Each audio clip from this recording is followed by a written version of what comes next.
Today, I am going to show you not only how to get organized, but how to stay organized. And it's easy. It's easy. It's not a lot different than some things you may already be doing. I learned all this through a combination of different people and over years of experience. Because I've made lists of notes and reminders and all kinds of stuff. And I finally figured out how to organize it to where it worked for me. And I hope it'll work for you.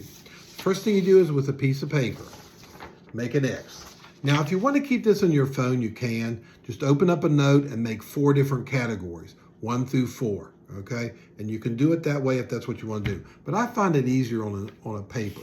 Now, one of the problems with just keeping a list of to-dos is everything in your life is all mixed together. So when you want to concentrate on one area of your life, you have to sift and sort too much. Doesn't work good. Once again, upper left-hand corner, that's your personal stuff. That's just basic stuff you're doing with your family, your friends, things around the house, mow the yard, pick up the dog at the vet, whatever you have to do. That's where you keep your personal stuff. Now, for busy people, they're going to have multiple things they're doing. So on the upper right-hand corner, that's your primary business or job. Now, some people's jobs, they don't need to keep a list at home. They do all that at work, and that's fine. But if you have a business or a job that you want to keep a lot of notes on, that's primary. That's upper right-hand corner. Family and business, the way you make your primary money are the first 2, and that's where you put them. Okay, and you just write things down that need to be done. So when you look at this and you can see quickly what area you want to work. Lower left-hand corner is your secondary thing. Now, it might be a business. You may have a job and a business. It may be 2 businesses. It may be 2 jobs. It may be a really involved hobby. If you have one job, one personal area, one job, and maybe a really some kind of hobby or something else that you do that's not really job related, but you got a lot of things going on, put it down there.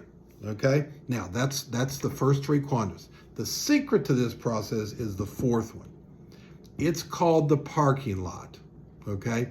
Now, what you put in the parking lot are things that need to be done, but don't fit the categories of the other 3. They're things that maybe need to be done tomorrow or next week or next month. But you don't want to forget about them. You don't want to lose them. So you put them down in the parking lot until it's time to put them in one of the other 3 quadrants. Okay? So by organizing yourself like this, in this frame, you get to split everything up. Now, you might be super busy. Okay, and if you're super busy and you got more than 4 things you need to write down, then there's 2 ways you can do that. You can either split one of these boxes, make a line in here and do it that way, or you can just turn the paper over and make yourself another X on the back and just add. I mean, there may be some people that have 6 or 8 things going on in their life, and that's fine. It can all be done on one piece of paper.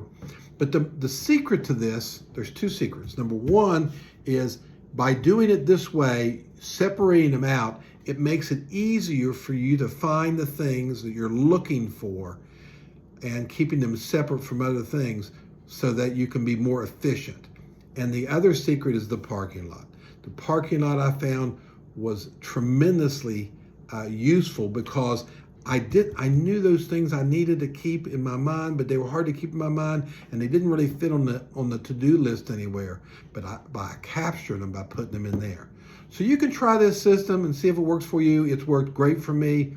Like I said, it took me years and years to get to the place where I use this system the way I do now efficiently, but it works great. And I hope it works for you. Give it a try.